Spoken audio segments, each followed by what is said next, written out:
Olá, amigos da Sociedade Espírita Jesus.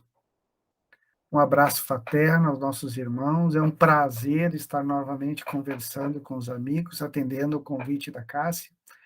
Então, como é de praxe, assim, nos nossos encontros, gostaríamos de convidar os irmãos a uma prece para harmonizar nossos trabalhos, nos colocando em sintonia com os mentores amigos.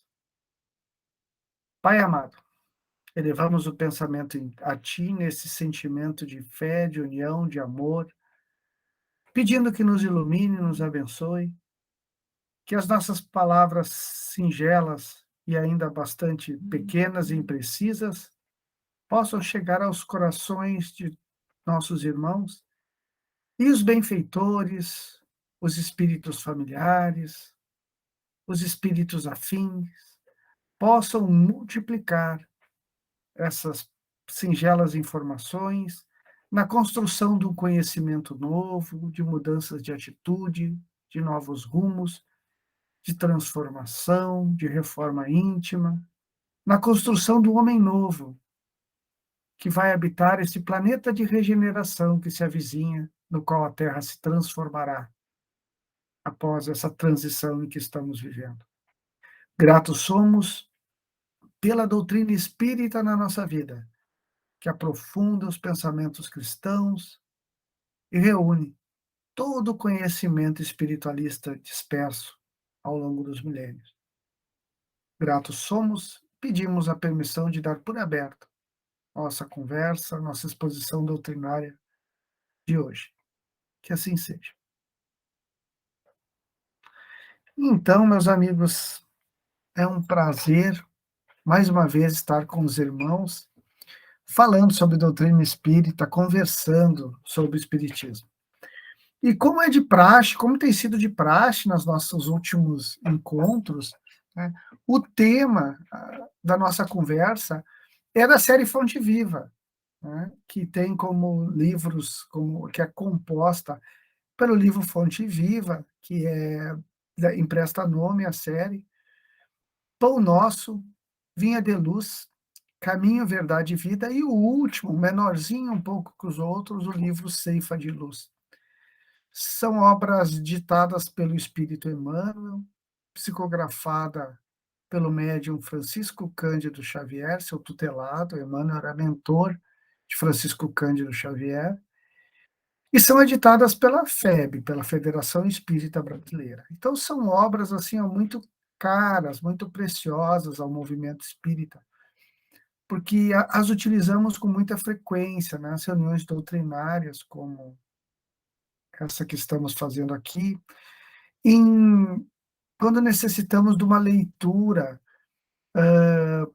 para harmonização, né, para preparar o ambiente para alguma atividade, né, recorremos a estas obras. No Evangelho no Lar é bastante frequente, bastante utilizada também, até pelo tamanho dos seus capítulos, bem adequado ao Evangelho e ao fato delas se concluírem, né, delas serem você conseguir fazer todo um capítulo no período, né, no tempo de um Evangelho no Lar. Então, são obras muito utilizadas dentro do movimento espírita de forma bem variada, bem diversa. E nos cabe hoje o comentário dentro do livro Pão Nosso, mais especificamente, o capítulo 127, que tem como título Lei do Retorno. E é um comentário que Emmanuel vai fazer em cima de um versículo do Evangelho de João. E os que fizeram o bem sairão para a ressurreição da vida, e os que fizeram o mal para a ressurreição da condenação. Jesus, do Evangelho de João, capítulo 5, versículos 29. Olha que interessante, né? E Emmanuel vai comentar poucas. Essa é uma dos trechos do Novo Testamento em que Jesus fala abertamente da reencarnação. E os que fizeram bem sairão para a ressurreição da vida, e os que fizeram mal para a ressurreição da condenação. Jesus, Evangelho de João, capítulo 5, versículo 29. Os amigos que estão familiarizados há mais tempo com o conhecimento espírita, com a doutrina, frequentam um grupo de estudos, reuniões doutrinárias, têm uma leitura a mais a respeito das obras espíritas, de obras espíritas sérias, né, das obras básicas. Já sabe da importância da reencarnação dentro da doutrina espírita. É um dos seus princípios básicos, né, fundamentais. Usamos, né, a doutrina, a lei das vidas sucessivas para decodificar, interpretar o mundo que nos rodeia e também o conhecimento evangélico, para interpretar aquilo que Jesus nos falou e não poderíamos entender antes na profundidade de nos apropriarmos da doutrina da reencarnação, da pluralidade da vida, das vidas sucessivas. E, e a reencarnação ensinada pelos espíritos superiores a Kardec vem a confirmar toda uma tradição milenar onde várias escolas espirituais trouxeram a pluralidade das vidas, né, as vidas sucessivas para a humanidade. São o budismo, né, as religiões orientais, nós vemos várias escolas, o hinduísmo, né, que não é um nome adequado, o termo correto seria a cultura védica, calcada na reencarnação, várias religiões cristãs, como a Igreja Ortodoxa grega, várias religiões cristãs do Oriente professam a doutrina da reencarnação. Podemos dizer, sem sombra de dúvida, que a maioria da população do planeta é reencarnacionista pela, pelo fato das religiões reencarnacionistas serem maioria nos países mais populosos, nas regiões mais populosas do planeta. Então, é uma crença bastante estudada, bastante aceita no mundo, principalmente no Oriente. O Ocidente ficou por um bom tempo à margem do pensamento reencarnacionista. Hoje, a ciência lança seus olhos para a reencarnação. Com o arrefecimento do pensamento materialista, né, na metade do século passado, as universidades passaram a abrir espaço para temas, para estudos que antes eram puramente considerados tabus, coisa de religião, separado de, da ciência, que não cabia a ciência investigar. A partir da década de 60, 50, 70, várias universidades começaram a estudar temas como a imortalidade da alma, mediunidade, fenômenos físicos de materialização, de aporte de objetos, e a reencarnação não ficou de fora. Então, duas principais vertentes, formas de estudo da reencarnação, chamaram a atenção dos pesquisadores. As recordações espontâneas, quando o sujeito tem recordações espontâneas, né, naturais, sem serem provocadas de vidas passadas, principalmente crianças, de quando começa a falar até por volta dos 7, 8 anos de idade. O pioneiro nesses estudos é o psiquiatra e pesquisador norte-americano Ian Stevenson, juntamente com outros pesquisadores como Jim Tucker, Herendur Haraldsson, Hemendra Banerjee, que percorreram o mundo juntando milhares e milhares e milhares de casos de sujeitos que se recordavam de vidas passadas e que puderam ter suas informações comprovadas por um estudo científico, através da investigação, de pesquisa de familiares da entidade que estavam, que elas alegavam ter sido familiares, amigos, descrições dos locais, inclusive também laudos de necropsia. Então, o trabalho do doutor Ian Stevenson é reconhecidíssimo no meio acadêmico, inclusive o doutor Carl Sagan, famoso astrofísico, famoso também pela sua série Cosmos, que passou na TV brasileira na década de 80, 90, disse que, de todos os estudos de parapsicologia, o mais importante, o mais sério, foi o do Dr. Ian Stevenson, que tem na sua obra condensada no livro Reencarnação em Biologia, e aqui no Brasil, editado no livro 20 casos de reencarnação, no qual 3 se passam no Brasil, em parceria com o Dr. Hernani Guimarães Andrade, e também Reencarnação, casos europeus, todos recentemente editados em português aqui no Brasil.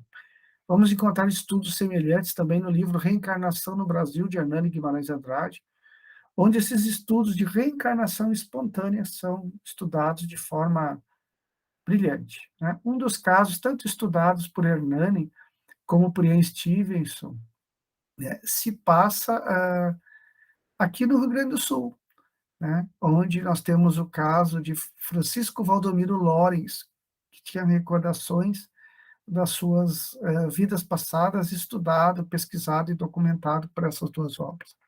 Outros casos interessantes de reencarnação são estudados por reencarnações provocadas, onde através do relaxamento, do transe, da hipnose, se faz um relaxamento da consciência e se busca acessar recordações, reminiscências que estão no inconsciente mais profundo. Esse inconsciente, né, não necessariamente seria o inconsciente de Freud, o freudiano, mas o inconsciente a memória espiritual, a memória do espírito. E aí nós vamos ver vários autores que publicam trabalhos interessantíssimos com recordações provocadas, né? O pioneiro, talvez, Alberto Rochat, no seu livro Las Vidas Sucessivas. Vamos ver Netterton, né, na década de 50, 60, Edith Fiore, Goldberg, e os mais famosos, os mais populares, né, que são o mais popular, que é o norte-americano Brian Weiss, com várias obras também de relatos de recordações provocadas dos seus pacientes de vidas passadas, de experiências reencarnatórias passadas, né? Aqui, no Brasil, nós temos a doutora Maria Júlia Prieto Pérez, seu esposo, Ney Prieto Pérez, com obras, com livros de regressão a vidas passadas ou de regressão a vivências passadas, é o termo mais usado. E também encontramos, né, o pesquisador Mauro Quito, aqui no Rio Grande do Sul, fazendo um trabalho também, publicando alguns artigos sobre recordações provocadas de vidas passadas. Então, a literatura é bem vasta, né, é bem rica, é bastante fértil nesse sentido. E a doutrina espírita,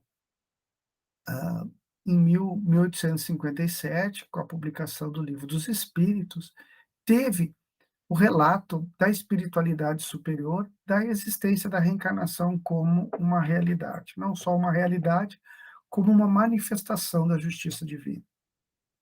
E não são poucos que, embora todos esses argumentos, a revelação dos espíritos superiores por meio da doutrina espírita e outras fontes e outras escolas espirituais, que também são reencarnacionistas, que também congruem como um ensinamento dos espíritos superiores, como a realidade da reencarnação.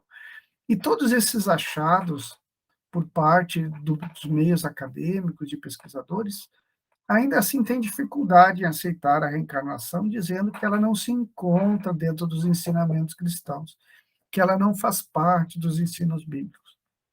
Ledo engano, né? O Velho Testamento é repleto de citações à imortalidade da alma e à reencarnação, bem como o Novo Testamento. Jesus, em vários momentos, manifesta a realidade da imortalidade da alma.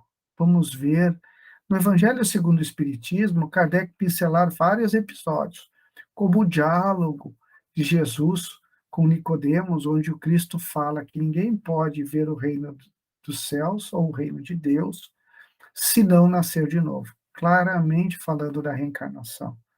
Em outro episódio, em que Jesus conversa com os apóstolos e pergunta: o que dizem do Filho do Homem? E aí os apóstolos vão dizer que falam que era Elias que voltava, né, entendendo claramente que é, é, é, Jesus comenta que, na verdade, João Batista era Elias retornado, e eles não o reconheceram. Então, dando a entender que não era ele, Jesus, que era o retorno, uma reencarnação do profeta Elias, mas sim o próprio João Batista, combatido, preso e decapitado. Também vamos ver um outro momento em que é questionado a respeito da situação de um cego de nascença, onde se pergunta a Jesus: mas aquele que é cego, quem pecou? Ele ou os pais dele, para que a cegueira viesse como prova? Ora, a gente faz essa pergunta. Os pais dele, a gente entende uma ideia de transmissão para os filhos de algum equivocada, né? Mas dentro do entendimento da época, da, de crimes, erros sendo transmitidos para os filhos. Mas como ele teria pecado antes, né? Se ele era cego de nascença, se já nasceu com a cegueira. Ora, ou ele cometeu um pecado, um erro, um mal feito na vida espiritual, antes de reencarnar, pouco provável pelo entendimento da época, ou ali já se tinha o conceito de um erro feito em uma vida anterior, em uma outra encarnação. Então, são vários os episódios. E aqui, no livro Pão Nosso, Emmanuel comenta um pouco menos conhecido, onde Jesus, no Evangelho de João, após ser questionado novamente por fariseus, porque ele curava nos sábados, né, e expunha a doutrina nos sábados, e aquilo era visto como trabalho, e o sabate, o dia de sábado, era um dia em que os costumes judaicos condenavam qualquer tipo de trabalho. E aí Jesus vai falar em alguns versículos a respeito do trabalho, o que se faz, a sua condição como filho do homem, o trabalho que ele faz e a lei do retorno. Como resgatamos nossas faltas após cometido crimes e equívocos. Então, nesse versículo de João, Jesus fala abertamente: e os que fizeram o bem sairão para a ressurreição da vida, e os que fizeram o mal para a ressurreição da condenação. Jesus não fala para o inferno os que fizeram mal. Não fala, olha, os que para o fogo eterno, para a ressurreição da vida. Olha que coisa interessante. Por isso que Emmanuel comenta, logo nos primeiros parágrafos: em raras passagens do Evangelho, a lei reencarnacionista permanece tão clara quanto aqui, em que o ensino do Mestre se reporta à ressurreição da condenação. Como entenderiam essas palavras os teólogos interessados na existência de um inferno ardente e imperecível? As criaturas dedicadas ao bem encontrarão a fonte da vida banhando-se nas águas da morte corporal. Suas realizações do porvir seguem na ascensão justa, em correspondência direta com o esforço perseverante que desenvolveram no rumo da espiritualidade santificadora. Todavia, os que se comprazem no mal cancelam as próprias possibilidades de ressurreição na luz. Cumpre a repetição do curso expiatório. É a volta à lição ou ao remédio. Não lhe surge diferente alternativa. Então, Emmanuel entende claramente aí e nos mostra, né, de que Jesus estava falando, de que ressurreição que Jesus estava falando. Os que praticam o bem, a ressurreição na luz. Seguir ascendendo espiritualmente na busca de iluminar-se e iluminar o mundo cada vez mais. Aqueles que praticaram o mal, que não atingiram os objetivos, que se comprazem na maldade, a ressurreição na condenação, onde sofrem os efeitos dos seus próprios equívocos, aquilo que fizeram a si mesmo e aos outros, não como castigo e punição, mas como ferramenta educativa para que possam aprender e evoluir.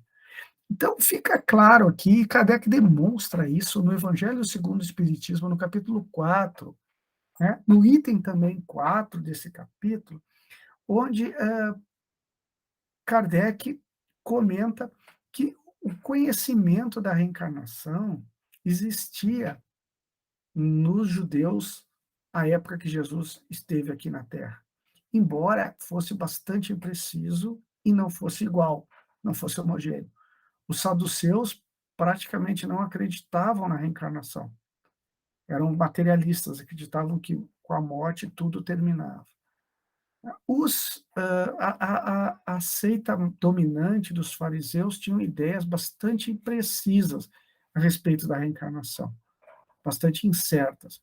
Já a seita mística dos essênios entendiam de maneira mais profunda e aceitavam a, a, a reencarnação de maneira plena como o seu, como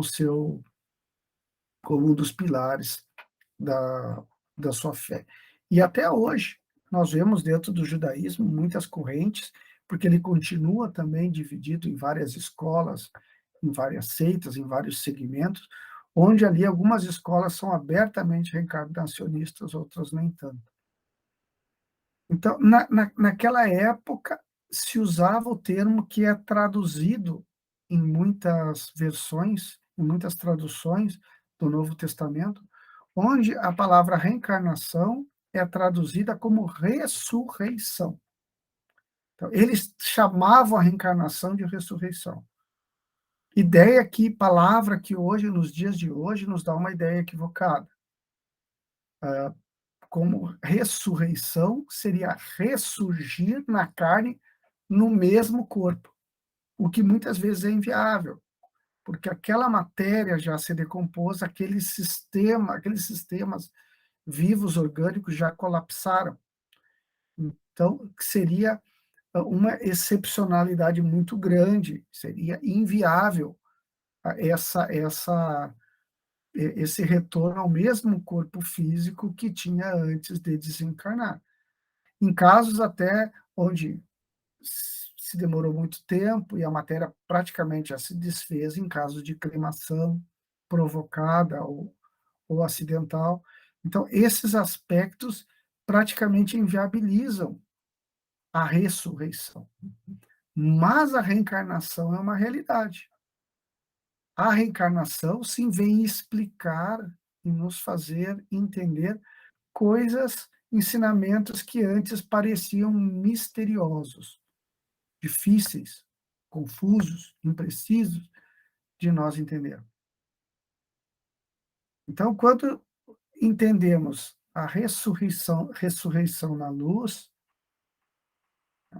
reencarnações na luz, reencarnações menos dolorosas, reencarnações luminosas, onde aquele espírito que praticou o bem vai reencarnar em condições mais leves, mais suaves, menos provacionais e mais voltadas ao estímulo das suas potencialidades que ele já despertou e desenvolveu.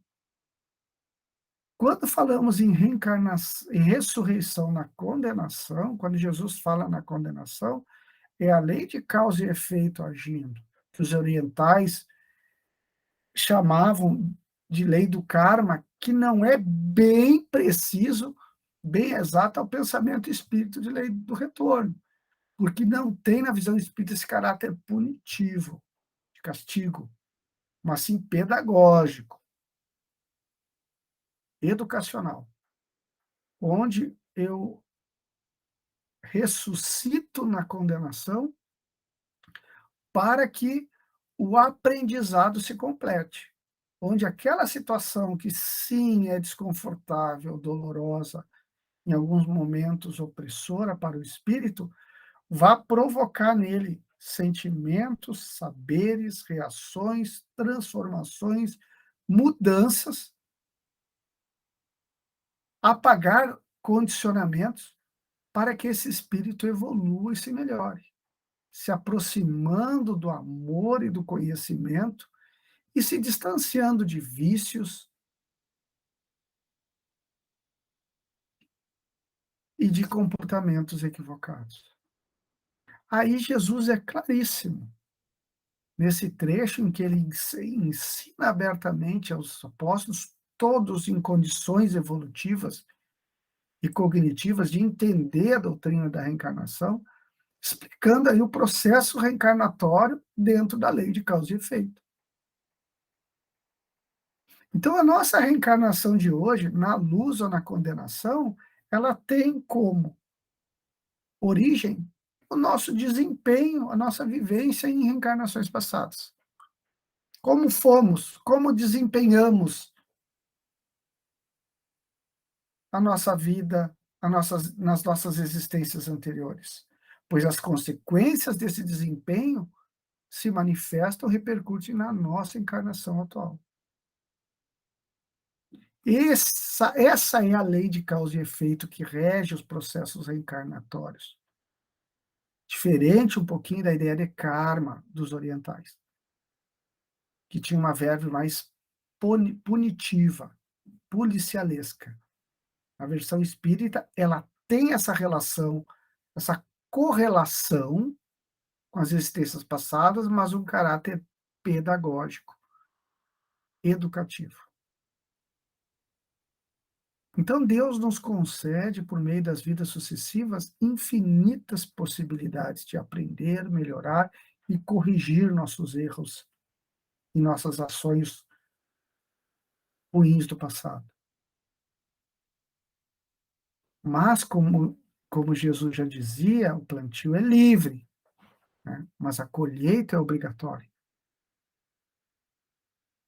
Nós temos livre-arbítrio para agir, liberdade para nos manifestarmos. Porém, as consequências, as repercussões dessas ações retornam a nós. Se não nessa encarnação, no plano espiritual. Se não no plano espiritual, nas encarnações futuras. Sempre com a finalidade de nos melhorar, de nos educarmos. Então, queremos nos livrar desse ciclo de reencarnações expiatórias, provacionais, dolorosas, no sentido de um aprendizado duro, associado à dor, ao sofrimento, nos melhoremos, nos tornemos pessoas melhores, mais éticas, mais amorosas, mais empáticas, mais justas, solidárias, menos egoístas, materialistas, orgulhosas, indiferentes, para que as nossas reencarnações sejam na luz. Usando o jargão da época, a ressurreição na luz, que possamos ressurgir, ressuscitar luminosos no meio da luz. O segredo é seguir os passos do Mestre, é imitar Jesus, copiá-lo, não adorá-lo simplesmente colocando no altar, num crucifixo distante, mas usá-lo, enxergá-lo como modelo, como guia. E aí sim, estaremos plantando reencarnações, ressurreições luminosas no amanhã. E conclui o nosso benfeitor Emmanuel. A ignorância, a, perdão, a lei de retorno está contida amplamente nessa síntese de Jesus. Ressurreição é ressurgimento. E o sentido de renovação não se compadece com teorias das penas eternas. Não existe, né, o inferno como as religiões tradicionais nos pintam. Existem, sim, locais no plano espiritual onde se aglutinam espíritos sofredores. Existe, sim, situações dolorosas no pós-vida, plantadas, construídas através do nosso desempenho na última encarnação. No entanto, elas são transitórias, temporárias, jamais eternas, jamais imutáveis. E Deus nos dá novas oportunidades, Pai amoroso que é, nos braços da reencarnação, do retorno à carne, para mais aprendizado, para transformação moral, para o resgate dos equívocos que cometeu. Nas sentenças sumárias e definitivas, não há recurso salvador. Por intermédio da referência do Mestre, contudo, observamos que a providência divina é muito rica e magnânima, que parece, muito mais rica e magnânima que parece. Né? Diferente da justiça dos homens, a justiça divina, ela não é meramente punitiva, ela é pedagógica, ela é educativa. Sofremos o resultado das nossas ações? Sim. Mas dentro de um contexto que vai nos fazer um despertamento, entender o que estamos praticando. E ali nos é dada a oportunidade de melhorarmos, nos braços de uma nova vida, de uma nova existência, de um novo programa reencarnatório. E termina nosso benfeitor Emmanuel. Haverá ressurreição para todos, apenas com a diferença de que os bons tê-la-ão em vida nova e os maus em nova condenação, decorrente da criação reprovável deles mesmos. Então, aqueles que permanecerem no mal estagnam, tendo que recomeçar do mesmo ponto onde pararam, ou de onde fugiram. Aqueles que praticaram o bem reencarnam com novas propostas, encaminhando novas evoluções, novos progressos, novas transformações caminhando para frente, se aproximando de Deus rumo a Jesus. Que possamos todos, meus irmãos, aprendermos nessa vida, nos melhorarmos e ressuscitarmos na luz após o término dessa existência, repleto de conhecimento e de amor que o pensamento cristão e a doutrina espírita nos ajudaram a conseguir almejar. É o nosso desejo sincero a todos os nossos irmãos queridos e aqueles que se encontram ressuscitados na condenação, que não percamos a fé. O Pai não deserda ninguém. Jesus nos ama a todos, todas nós, suas ovelhas, que ele conhece, que nos conhece pelo nome, esperando o nosso esforço, o nosso trabalho, a nossa iluminação, para nos modificando, construirmos reencarnações luminosas, menos dolorosas e com menos sofrimento no amanhã. Era o que tínhamos para hoje. Recomendamos a leitura do livro Pão Nosso, em especial o capítulo 127. Né? Está aqui o livro Pão Nosso. O Evangelho segundo o Espiritismo, capítulo 4, item 4, que utilizamos para a nossa conversa, e também as obras citadas, que contam um pouco do estudo da pesquisa a respeito da reencarnação por parte da comunidade científica. Era isso que tínhamos para hoje e convidamos nossos irmãos a nos acompanharem numa prece. Pai amado, te agradecemos a oportunidade dessa encarnação, dessa vida, onde, ressuscitados na condenação, na luz, nos é dada a oportunidade de crescer, evoluir, nos melhorarmos e aprender. Que possamos todos bem aproveitarmos essa oportunidade bendita, na certeza que a vida na Terra é um instante, é um momento. Viemos do mundo espiritual, para lá retornaremos, para, por sua vez, retornarmos novamente à carne, em jornada de aprendizado e evolução. Que os benfeitores nos iluminem, que o nosso mentor nos intua, que Jesus nos guie e que Deus siga nos iluminando na busca da elevação moral, da construção do homem novo em nosso íntimo, para que, nos melhorando, possamos nós também iluminarmos e transformarmos a sociedade e o nosso planeta. Assim, com a permissão de Deus, de Jesus e dos bons espíritos, pedimos autorização para darmos por encerrado nosso estudo de hoje. Que os irmãos possam beber na fonte pura do pão nosso, do Evangelho segundo o Espiritismo, esses singelos comentários que fizemos hoje, buscando na origem os ensinamentos mais ricos que Emmanuel, Allan Kardec e os espíritos superiores deixaram para nós.